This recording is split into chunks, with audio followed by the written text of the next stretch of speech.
Okay, I'll get started. Welcome everyone to this Lunch and Learn event organised by the Working Group for the Professional Bodies Climate Action Charter. For those of you who don't know us, the Professional Bodies Climate Action Charter aims to leverage greater collective ambition through climate action by facilitating interdisciplinary coordination. They do this by focusing on charting the path to sustainability for our members, speaking with a unified voice to and with professional bodies, government and the public, and empowering and inspiring our members to drive sustainable growth. These events are designed to bring signatories and supporters together, as well as our wider memberships, to provide learning opportunities on key areas related to the Charter objectives, to support knowledge exchange and best practice. Today, we're going to be focusing on communicating climate, and we're going to be hearing from two excellent speakers exploring what makes climate communications effective, and as well as some reflections on developing training on this important topic. Without any further ado, I'll kick off with our first speaker. So first up, we're going to be hearing from Hannah Mallinson, Science Engagement Manager at the Royal Meteorological Society. With over 8 years' experience working within meteorology, she is responsible for the various ways the Society engages different audiences on the science of weather and climate outside of the classroom. Hannah has overseen and supported delivery of the RMET's climate change communication training for 4 years, and today she will be talking about learnings from delivering climate change communication training. Thanks so much, Hannah. I'll stop sharing and over to you. Thank you very much. I will just share my screen. Perfect. Hopefully you can see that now. All good. Thank you. Perfect. Okay, yeah. So thanks, Ethny, for that intro. Don't need to introduce myself now. And yeah, I have been asked to essentially talk a little bit about the climate change communication training that the Royal Meteorological Society has been delivering for around 7 years now, and kind of a few reflections essentially on delivering that. And I also will be giving a very brief kind of current state of play on climate, just so that everyone's on the same page. I am sure that most of you are, though. So yeah, as I said, outline for the next kind of probably 15-20 minutes, just an introduction to who Royal Meteorological Society are, that quick climate refresher, and I'm just going to touch on the importance of communicating climate and why we as a society have kind of done this training. Then the type of training that we've delivered so far, the content that we cover in it, some of those observations / reflections on delivering the training. And then I'm just going to finish with our community leaders climate change communication training, which is essentially a project that we did that took our training and delivered it in a different way to a different audience. So the Royal Meteorological Society, if you haven't heard of us, we are the UK's professional and learner society for weather and climate. We are all about essentially strengthening the science and raising awareness of the importance of weather and climate, supporting not only those who are working professionally within meteorology, but also those working in professions that don't have that background but still need weather and climate information, as well as that big enthusiast audience. So we are a charity, but we are owned by our membership. However, we do exist for the benefit of all. So we have just over 3,300 members, and that membership is very varied. As I said, we have professionals, we have individuals who kind of sit on the outskirts of weather and climate but need that little bit of information. And then we have academics, we have retired, and also that enthusiast audience, which is quite unique to RMETs. The UK public does love the weather. So we have, I think it's about 1/3 of our members are just enthusiasts. They like hearing about, talking about, learning about the weather. We have a really wide variety of programmes of work. We have 8 scientific journals. We do events, national meetings, academic conferences. We have a big science engagement programme of work, which is my area. So that's kind of outreach, informal education, career support and guidance. We have a formal education arm. So we're doing a lot of work on a national curriculum at the moment. And then we also do engage kind of policy and decision makers and the wider Met and climate community.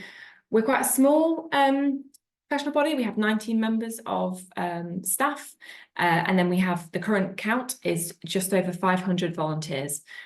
So we can definitely say that we can't achieve everything that we're doing without our amazing group of volunteers. So that's enough about us. And yeah, as I said, I'm just going to very, very briefly just give a climate refresher before Valerie talks all about kind of how to effectively communicate climate in her later talk. So, we know that our climate is warming. This graph here shows the global average temperature difference from the pre-industrial era between 1850 to 2025 for 6 different global data sets.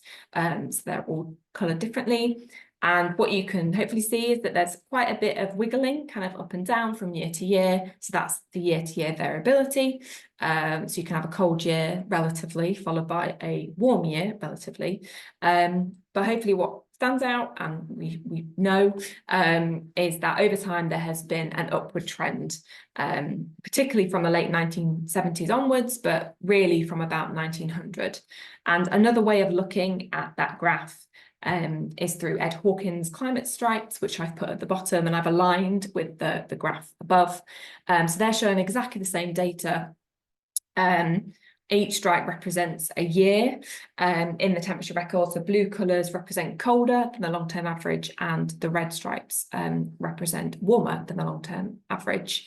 And you can see that year-to-year variability, but over time there is a transition from darker blue colours to darker red colours. And we can put this recent change into context by looking further back in time. So this graph is from the International Panel on Climate Change's Assessment Report 6, known as IPCC AR6, and that came out in 2021. And it shows how the global surface temperature relative to the pre-industrial era, so 1850 to 1900, has changed over the past 2020 years, essentially. So the data that we saw on the previous slide is, which is the instrumental record. That's the bit on the far right that goes steeply up. And prior to that, all of our temperature records come from things like tree rings and soil sediment cores and various other ways of reconstructing temperature. So again, you can see that kind of our temperature has changed up and down, but both the size and the rate of those changes have been much smaller compared to the last 250 years. So since 1850, it's been really significant in terms of the size of the temperature change, but also the rate of that change. And that rate of change is really significant for things like adaptation of biological systems as well as humans. So the faster that rate of change, the less time things in the world have to adapt and learn to live with that change. So that's why it's really kind of significant and unprecedented. It's also well understood that the observed warming is due to human activities. So this graphic, you may have seen it before, it's taken from a great video by Carbon Brief that explains the role of human and natural factors in global warming. So the natural factors on here in blue are things like the sun, volcanoes, aerosols, and the human factors in red are things like greenhouse gas emissions, land use change, and a bit of ozone pollution. So since 1850, when this graph starts, almost all of the long-term warming can be explained by greenhouse gas emissions and other human activities. So if you were to take just the greenhouse gas emissions alone, we would expect to see actually a third more warming than has actually occurred. But that is actually offset by the cooling from the human-produced atmospheric aerosols. And that's why when you kind of add the all-natural and the all-human factors together, the estimated warming reduces slightly in that grey line called all factors, and it better matches the observations of temperature. It's not just temperature that's changing, though. There are 4 realms to our climate system. So the atmosphere, the biosphere, which is where all our living things and vegetation is, the cryosphere, so the ice world of glaciers, ice sheets, sea ice, and then our oceans. So we're now able to detect changes in all of these areas that are consistent with a warmer world. And on the right, you can see a very similar visualization to the climate stripes that Ed Hawkins has created. But now these stripes are for different components of the climate system. So whether that is atmospheric carbon dioxide, precipitation, glacier mass loss, global sea level, ocean heat content. We are now able to detect climate change in all of these, and we're also seeing more frequent and intense extreme weather, such as heat waves and heavy rainfall. Now, we know that the impacts will get worse before they get better, but how much worse it gets essentially depends on our choices now and in the very near term. So this is a very powerful graphic, again, from the IPCC's AR6 synthesis report this time, and it essentially shows the global temperature change above pre-industrial levels from 1850 to 2020 on the left. So that's the same data that we've seen in the climate strikes before. And then from 2020 onwards, we have 5 future emission scenarios out to 2100. And the 5 emission scenarios essentially offer possible futures. So depending on kind of how we continue to emit greenhouse gases, how quickly we reduce those emissions, policy changes, behavior changes, etc. So the very low scenario on here would see about 1.5 degrees C of warming by 2100. The low scenario would see roughly around 2 degrees by 2100. So they are both kind of in line with the Paris Agreement goal. And then the worst case scenario at the top, the very high future emission scenario, we're looking at anywhere between, over 4 degrees of warming, which would be not good at all. So the key point really here is that today's children will never really experience a childhood as cool as ours. And actually, my childhood, for example, wasn't even that cool compared to somebody that was born in 1950. So every increment of global warming is going to intensify the multiple and concurrent hazards. So the time to act really is now. And we need to act, again, I'm sure a lot of you on this call do know this, but I'm just trying to reiterate and refresh people's minds through mitigation and adaptation. So mitigation, for anyone that doesn't know, it's reduction in greenhouse gas emissions. Reduction in greenhouse gases in the atmosphere by either reducing the emissions of greenhouse gases or actually removing the gas from the atmosphere. And we know that in order to limit warming to 1.5 degrees or have no limited overshoot of that, we need to reach net zero by around 2050. So that was stated in the IPCC 1.5 report. And at present, the world is not on track to limiting or to reaching net zero by 2050 and therefore limiting warming to 1.5 degrees. So we need more ambitious policies, and we crucially need for those policies to actually be implemented and to have plans to implement them as well. And we're severely lacking those at the moment. Really positively, though, the IPCC Working Group 3 report, which came out a couple of years ago, highlighted that at the moment there are actually options available in every single sector that can at least halve emissions globally by 2030. So we do have options there. We just, again, need to plan how to implement them and also fund implementing them. At the same time as mitigating, we also need to adapt to climate change. So we need to adjust and prepare for climate change and its impact both now and in the future. And we know that the longer that we wait, the more expensive it will be for us to adapt. Very conscious that a lot of what I've presented is, doom and gloomy. It is a bad state of play at the moment. So in the course that we deliver, we obviously highlight all of where we can, the positives, the opportunities to take action, co-benefits to taking action, etc. And I just wanted to pick out one of the graphics that we do incorporate and weave through the entire training. This is taken from the IPCC. I think it was their launch report for the synthesis, latest synthesis report.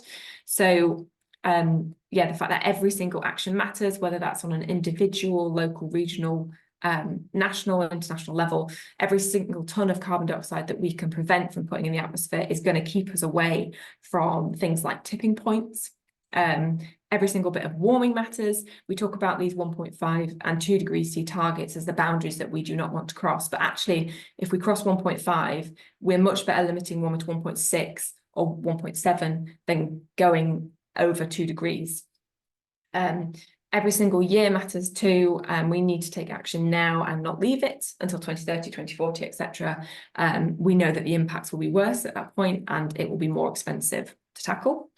And every single choice matters as well. So it's really important that, and I'm sure Valerie will come on to this, but when we are having conversations about climate change, it's really important that we leave those conversations making sure that the people feel empowered to take action. So once they know kind of the current state of play, we need to make sure that they know that there are opportunities for them to do good. They know the most effective ways to take action. And also to highlight those co-benefits that I mentioned earlier, that by taking action, there can be benefits for themselves, but also others.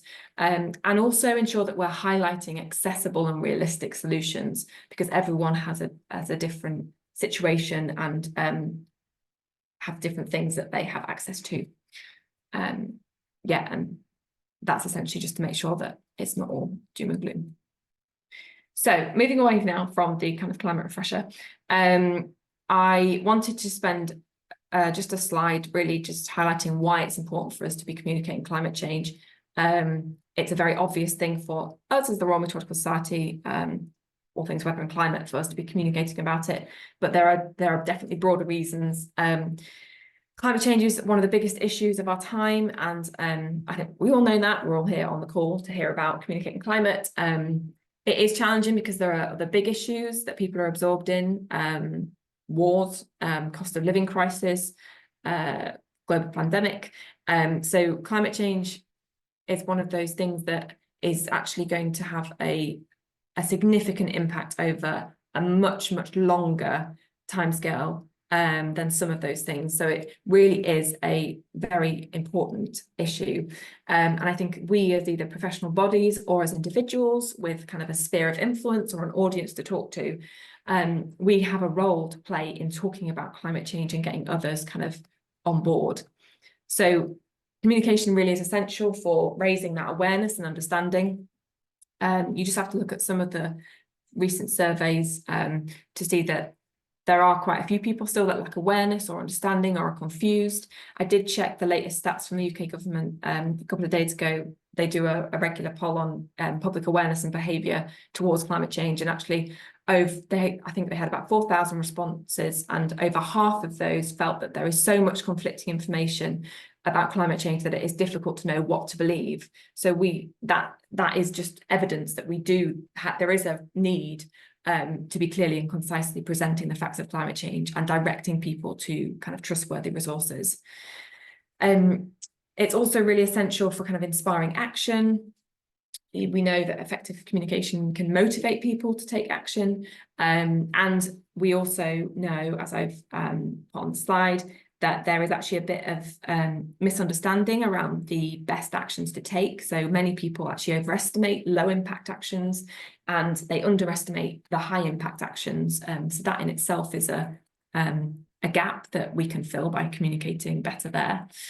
It's essential for influencing policies. You know, people can decide who to vote for if they are well informed, but also just general public opinion can play a significant role in kind of shaping policies and decision-making processes. It's important for promoting behaviour change. We do cover this a little bit in training, but in order to change behaviour, you can kind of have downstream and upstream measures. So downstream is all about kind of influencing the individual's choice. So that's through kind of information, education, other social approaches. Whereas upstream measures are all about influencing the context or situation of action. So that's much more broader, higher level kind of changing economic measures or change to available products, services, change to the built environment. So for example, like making an area pedestrianised will be an example of an upstream approach. And research has shown that actually downstream measures on their own are maximum potentially 3% effective on their own. Upstream can be 100% effective. However, in order to implement upstream measures, you have to have the downstream measures in place so that the public understand why they're being asked to change their behaviour and you reduce that resistance essentially. And then lastly, it's communicate climate is essential for just generally building resilience. So we know that we're already being impacted by climate change. We know those impacts will get worse, particularly if we don't act quickly. So by communicating, it enables individuals to understand the risks that they face now and in the future, and also enables them to start adapting and building resilience. And this I wanted to highlight, this is actually a slide from our training, because it demonstrates that behaviour point. So this pie chart was from the Climate Change Committee's report that was published in 2019, and it essentially just looked at how important behaviour change is in meeting the 2050 net zero target. So just over 60% of the emission reduction in the UK scenarios involves some behaviour change, which essentially means that 2/3 of the solution to tackle climate change relies on behaviour change. And going back to my previous point about upstream and downstream measures, you need to have the public engaged. They need to understand essentially why they're being asked to change their behaviour, or why these measures are coming in place in order to kind of cooperate, essentially. So communication is critical here.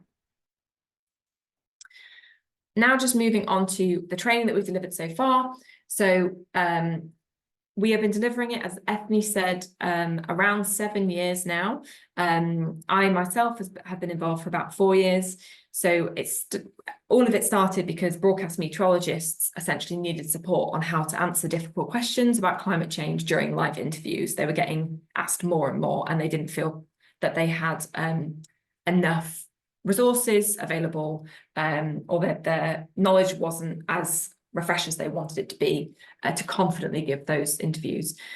And it has since become one of our indirect public engagement activities now, this training, and it supports our kind of wider strategic aim, which is for individuals to be able to engage with the messages put forward by the media or politicians, but also to make informed decisions about their own opportunities and responsibilities when it comes to climate change, and now and in the future. So since delivering to the broadcast meteorologists, which the training was very much kind of around, and well, it was throughout the training, we had lots of like frequently asked question, how to answer this, kind of a short version, a long version.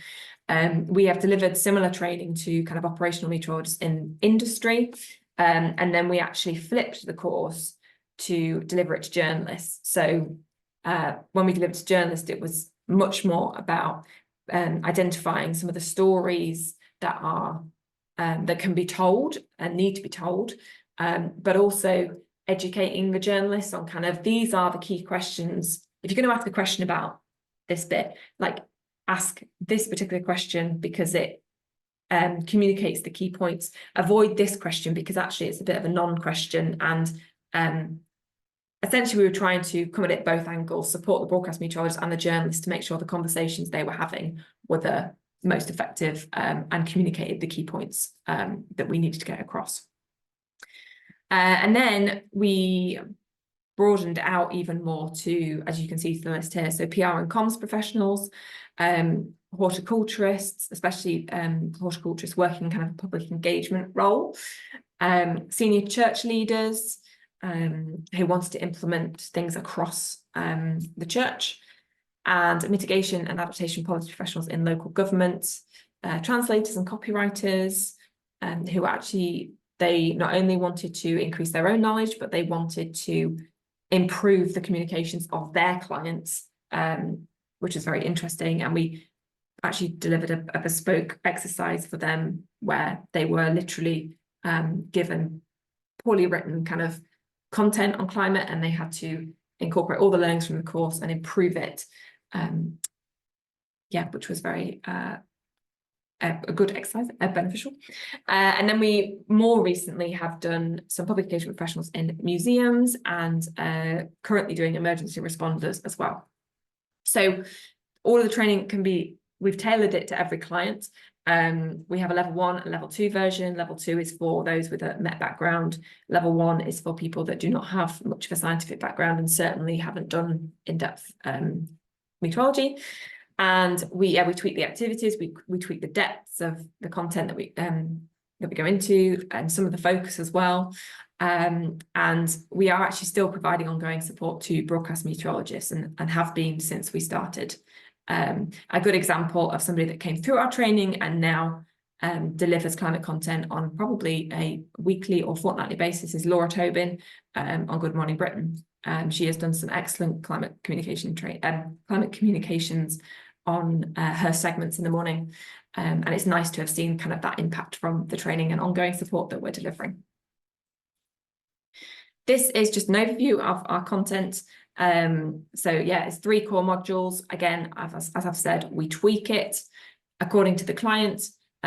We go into depth for the science, more on those who maybe really feel that they lack confidence on the science.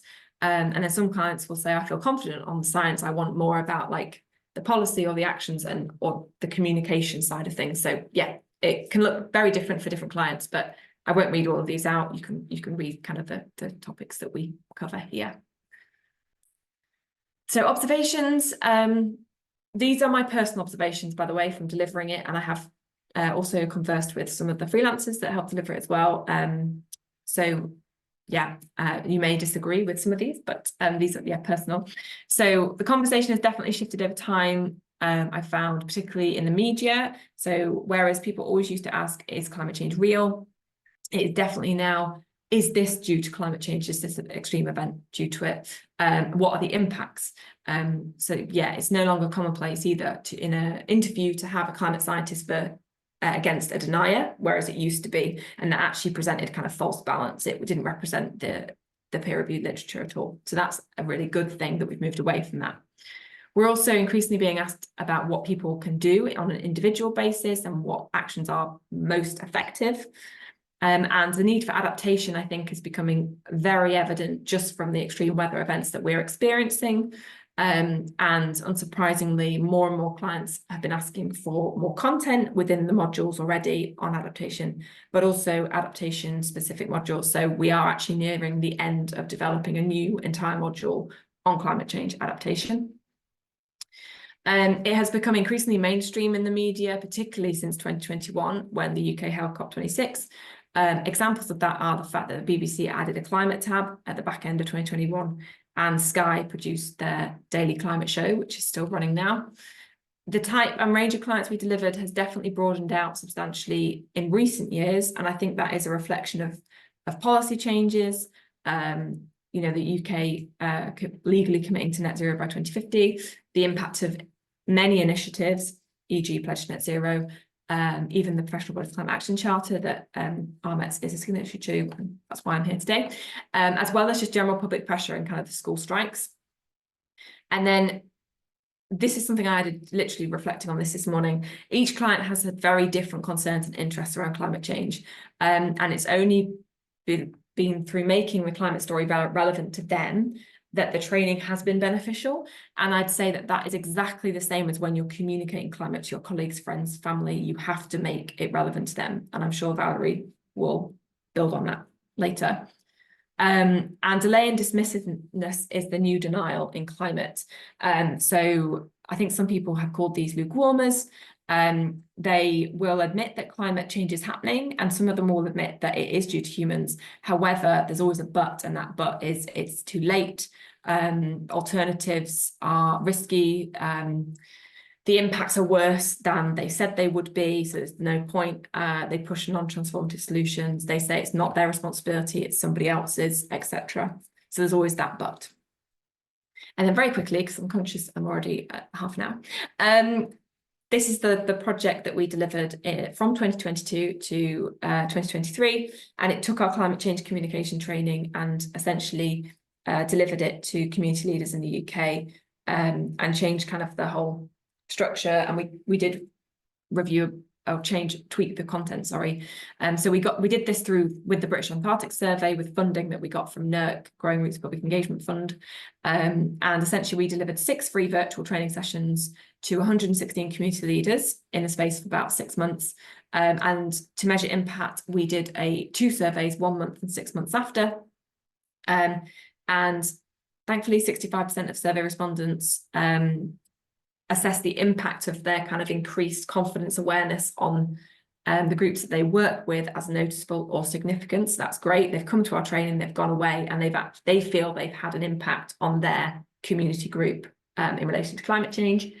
And you can see on the right the pie chart of the different ways that the learnings that they have used after. again, I won't go into detail in interest of time. This is my last slide. And we're writing up a key learnings report from this entire project, and it's going through design right now. So it will be published in hopefully the next month or two. And essentially, I've just pulled a few of the things we've learned from it. We used the train the trainer approach. So part of the session was very much about, after we'd given them information, it was trying to work with them to think about how they could use this information and train, or at least talk to their audiences about climate change. And it was actually effective, we think, from the survey responses that we got. It expanded the number of people feeling competent and confident in discussing climate change in their communities. And actually, some people could demonstrate that they'd taken more of a leadership role as a result of coming to the training, which is brilliant.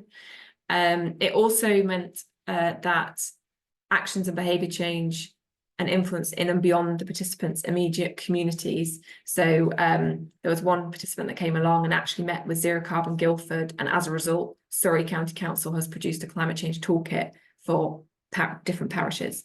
So yeah, it had quite a wide scope in terms of impact. And if anyone was to think about doing something similar, then we would definitely advise incorporating like a co-design, co-creation element. We did focus groups with potential attendees just to ensure that you are focusing, your focus of the training, however you deliver it, is going to engage that audience, and you don't make any assumptions about kind of their interests and relevance in the topic. And this last point, I think, links to something I said earlier, just that don't lead with the science, try and make it relevant to them from the get-go. So we started with impacts of climate change on a variety of communities, and through those case studies, we delivered the basic science, and that was much more effective. And that is me. I apologise for slightly running over time. Does anybody have any, or do you want to do questions now or later, Ethny? Sorry. Thanks so much, Hannah.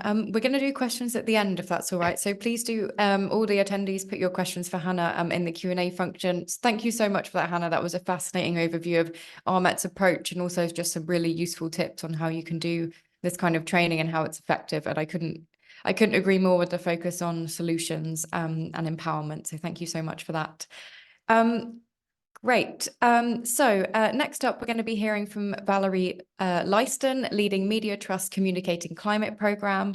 She has a background managing projects on climate and environmental issues and has advocated for green energy in East Africa for almost 5 years.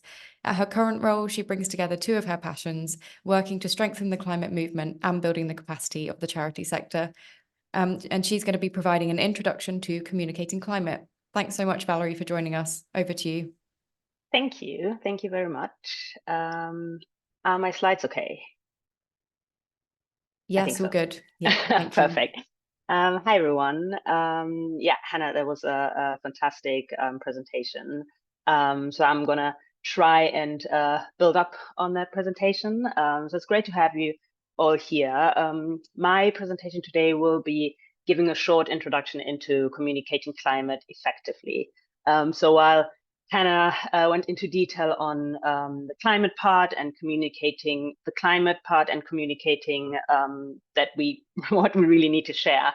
I will work or I will focus more on how we can actually communicate better. So first, I'm going to share why it is important to communicate about climate and environment, but just very briefly. I think we all know and agree that the topic climate and environment is a topic that we all care about. So I just want to emphasize why it's not only important to actually work on the topic, but to also effectively share information about climate and the environment.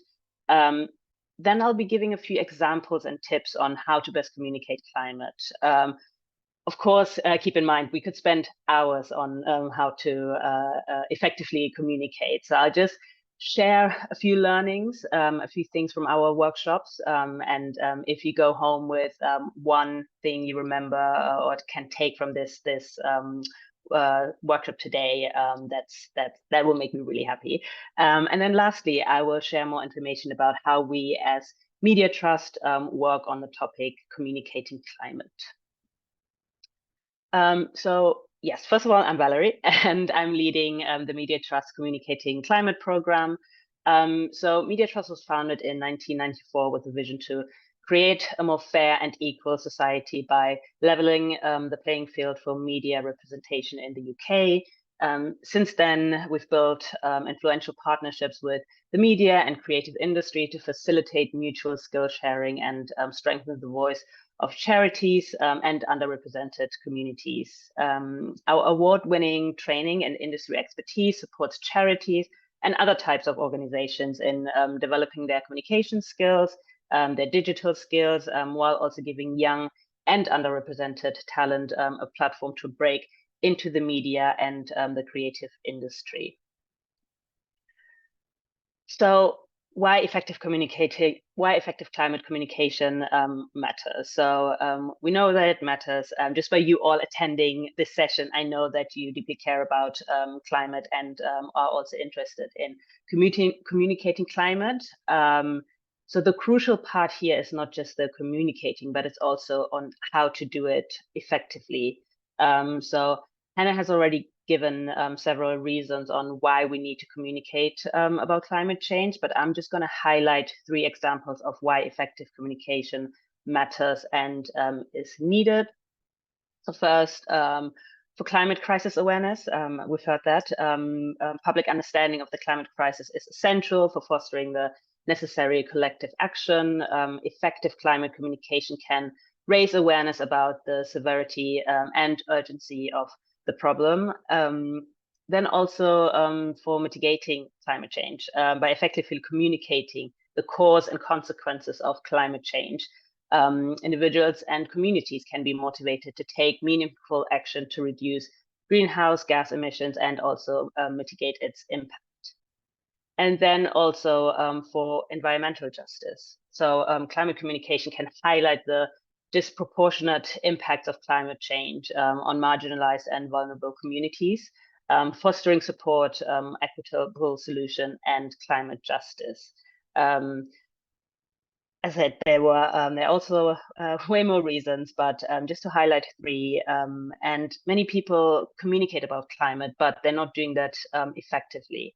So it's vital that organizations, charities, membership organizations, whatever, learn how to actually communicate effectively on this topic. So let's see how we can do that, how we can get our message across more effectively.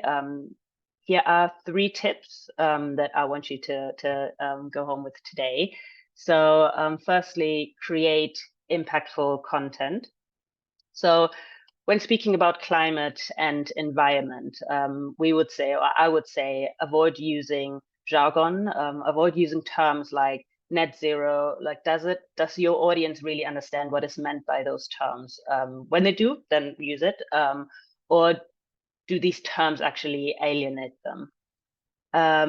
Second, show how change is possible. Show tangible examples of how change can be made, how fighting against climate change is possible, because it is a topic that can seem quite impossible to achieve. So show how this grand battle can be won by us, and share small victories. And then when we talk about climate change, it's important to include the idea that we all have a duty to take care of our planet and to take care of our future generations. So that about creating impactful content. This is now an example taking from one of our workshops with Hurt, actually. So while the first example has terms that we maybe really can't relate to, like Antarctic ice or greenhouse emissions or other terms that might be a bit foreign to us. If you look at the second example where it says our planet is getting warmer each year, we can and must work together. It just shows that the language they're using in the second example is easier to understand. It has shorter sentences and it speaks to us directly and it's not very like scientifically. We will share the slides later on with you so you can have a read through, but that would be just a good example of how to change something that is that maybe sounds more scientific into a kind of everyday language. The second tip I would give is actually similar to the first one, but it's choose the right picture. So use visuals to show local impact of climate change in areas that you live. Generic climate imagery, like this of a polar bear, is maybe aesthetically pleasing, but might not emotionally reach us. So for your website, your social media posts, etc., try to use imagery that embodies people-centered narratives, positive solutions, and resonates with the identities and values of the viewer.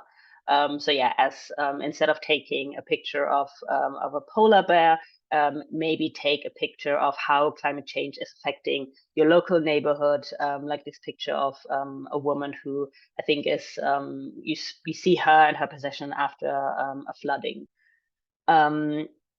So yeah, we need to take pictures that actually speaks to the audience we want to reach. If you are struggling to find the right image, I would suggest to use or to check out Climate Visual. It's a project of or by Climate Outreach, and they recently released 100 photographs that are freely available to non-for-profit groups to help communicators find and select photography that drives action.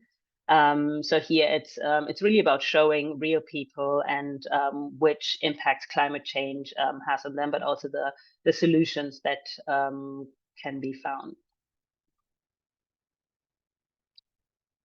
And yeah, my last tip would be use social media more effectively. How do we do that? First of all, I would say keep it short. Communicate your message with as little information as possible. Sometimes a whole sentence can be replaced by a simple a photograph or even a single word. Share stories of the people or causes your organization supports. Personal narratives are powerful and resonate with audiences, motivating them to engage and support your cause. Be the story also that stands out. Use images and videos to capture attention and convey your message.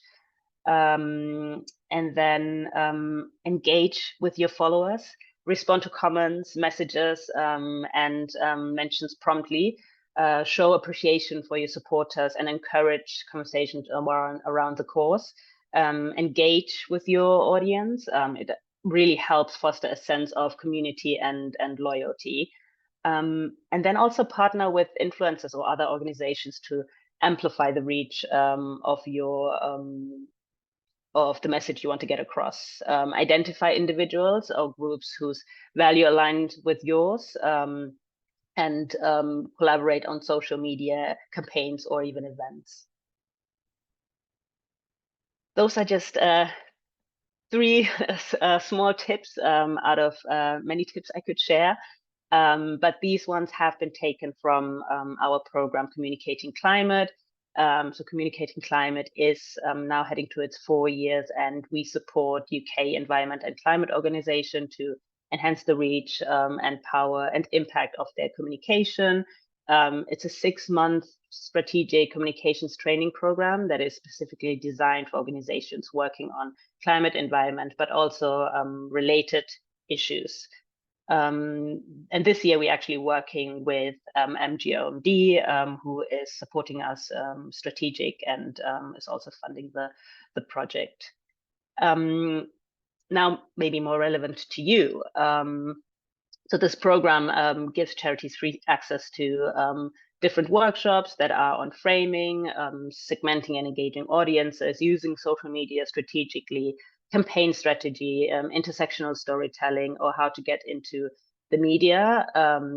We know it's effective and has a real impact. 100% of the cohort last year rated the program overall as good or very good, and also rated the program, the quality of the program as good or very good. You will see a few logos here that are logos of our partners or also our alumni. So this program wouldn't be as successful without the people we are working with. So some organizations are part of our advisory group who support us in guiding the program. Others lead different trainings we offer, like climate outreach and HEARD. And diverse organizations are also working with us on our masterclasses, which are sessions that are open to the wider sector. So yeah, what I want you to take home from today is yeah, a few tips on how to communicate more effectively, and also if you want to work with us or want to get to know more information about our program on communicating climate, just feel free to reach out to me, and yeah, I'm happy to have this conversation. That's it from my side. Amazing. Thank you so much, Valerie. Those were really useful tips to think about how you can build effective climate communications. And as you've seen there, the IES are an alumni on the program. We thought it was a brilliant program, the Communicating Climate one, and would recommend everyone get involved. We're still involved as a kind of on the steering group for that, and it's a great program. Amazing. So I'm going to move straight into the Q&A session now. Thanks to all of you who are putting questions in. I'll get through as many as I can, but I might not be able to get through all of them. First up, there's a few that have a similar theme, so I think I'm going to kind of conglomerate them into one. And it touches on both of your presentations, which is around kind of having a positive and solutions-focused message. But how would you recommend that you talk about climate in a way that's positive but also realistic, and that kind of taps into the idea of how individual action feeds into the larger picture? Personally, I think there's sometimes a bit of a false dichotomy presented between individual action and action at the kind of government national level. So it'd be interesting to know a little bit of your thoughts on that. And Hannah, can I go to you first? Yeah, that's fine. I think it all comes down to knowing your audience or whoever you're speaking to, knowing their values, knowing what their interests are, and using that as common ground to start the conversation, and not trying to overwhelm them. So if you have the conversation with them, you start on that common ground, you make sure it is relevant to them and their concerns right now. And so that means that you don't need to talk about impacts far away, or even potentially like 50, 70 years in the future. I think it's trying to highlight the fact that essentially give a bit of the bad story, but only a snippet that is enough for them to realize, okay, I do need to do something. And then making sure, and I don't think it's a bad thing to acknowledge that we do need action at all levels, but that doesn't mean that you don't do anything because you're waiting on kind of government or even like local action. So I think, and it's also highlighting in those actions that there are low-cost options, there are high-cost options. There is a table that we present in our training that literally lists all of the different kind of most effective to least effective in terms of the carbon that it saves. So whether that's taking one less long-haul flight, or eating a vegan diet, or switching your energy to renewable, etc. There's lots of different options. But whenever I present that, I always make a point of saying it's not the case that you have to immediately go from maybe eating meat all the time now to turning vegan tomorrow. You might just choose to have one more vegan, or even one vegan meal a week, or even every fortnight initially. Like it's okay for people to start slow. It's not a massive drastic change overnight, because we are creatures of habit and it takes a long time, I think, to break habits. So yeah, it's making it relatable and also giving them enough of the picture to get them motivated, but not too much that it kind of disables them. That's what I would say. Amazing. Thanks, Hannah. Valerie, did you want to come in on this one as well? Yeah, I just wanted to add, fully agree with Hannah. I would just add that the positive part of your message could be the emphasizing like what you can do, like emphasizing or what your audience can do, emphasizing the like an action. But it's true, it's difficult to get the balance right between showing the need to actually act, but also not overwhelming your audience. Yeah, sorry, can I just also add, because I remembered,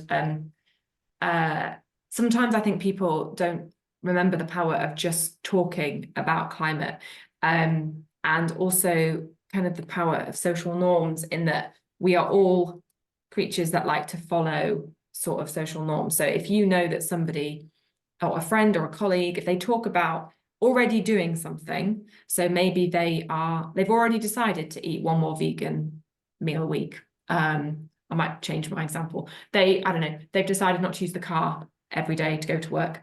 Then if you are receiving that and you're hearing that from your friend who you have a relationship with, we know you are much more likely to consider taking that action than if you just talk about the idea of maybe changing. So that's quite powerful. If any of you here today have already taken a decision or changed your behavior, and you know that that is beneficial for reducing your carbon footprint, talk about it to people, because it plants that seed, and that's what you need to then start people on the journey, essentially. Amazing. Thank you so much. That all makes a lot of sense. I'm going to combine another few questions here, and this is going to be based for you, Hannah. So we have a couple of attendees talking about specific kind of environmental issues. So, for example, at one point, someone talks about the ozone layer and it kind of healing. And then there's another one that's talking about kind of cold weather, cold weather spells being caused by climate change in other areas of the world. And I wonder how you deal with kind of communicating how, well, number one, the difference between climate and weather, and number two, how some environmental issues, they're not all related to climate. So, for example, with something like the ozone layer, I think they can be conflated with the climate change, when in reality, the ozone layer was related to chlorofluorocarbons and kind of degrading of it that way. So I wonder if you could talk a little bit about that and how you kind of extricate those issues out.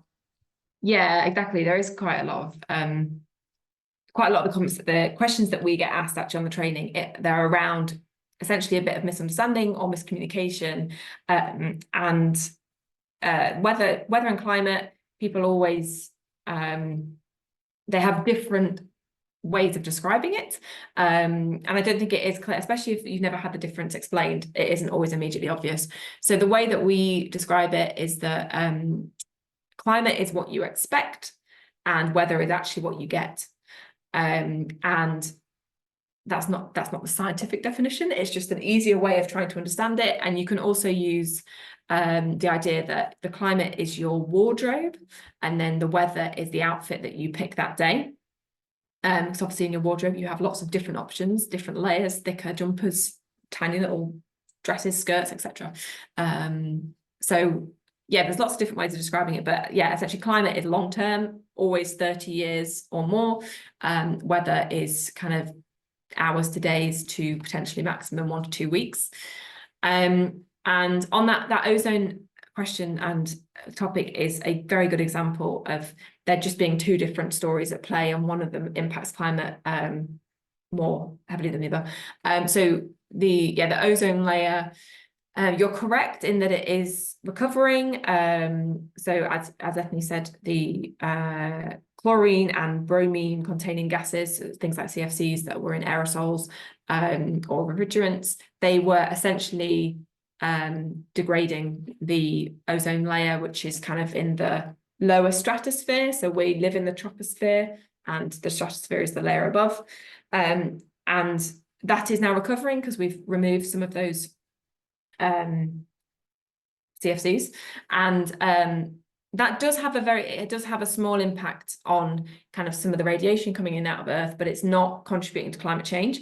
Whereas the ozone pollution that I talked about earlier, that is human caused, that is essentially pollution that is created by the sun breaking down different compounds in the troposphere. And that does have it absorbs the radiation that's being emitted back out from the Earth's surface, and it traps it essentially. So that does have a small contribution to the warming that we're observing in the troposphere.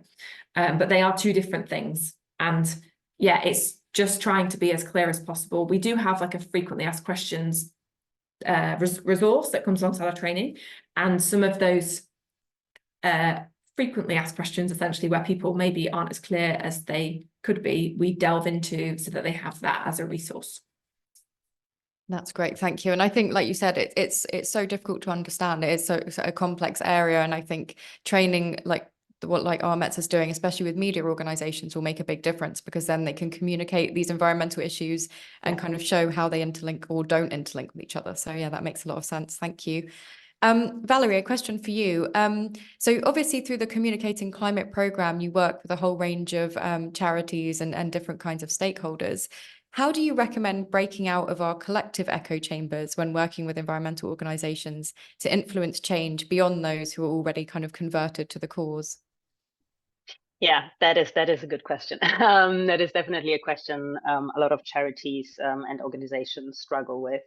I think what I would say is, I mean, first of all, try to identify your different audiences and then see how those different audiences can tap into their networks. I think often we have an idea of who we are potentially reaching with our messages, but those people who we are already reaching with our messages, they might also be able to be segmented into different topics, who can then also engage with others.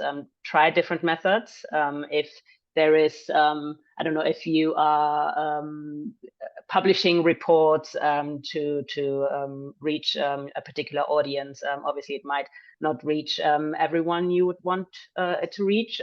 So then maybe try a different channel and use TikTok or Instagram or something like that. So I would say try to diversify your output and how you communicate with other people.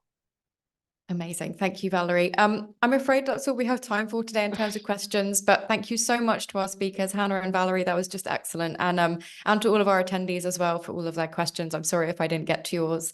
I hope you enjoyed this Lunch and Learn webinar organised by the Professional Bodies Climate Action Charter. We are always looking for more ideas from what you'd like to see from the Charter working group, and also more volunteers to get involved. So please do get in touch if you're interested in getting involved or providing some topics that you'd like to see.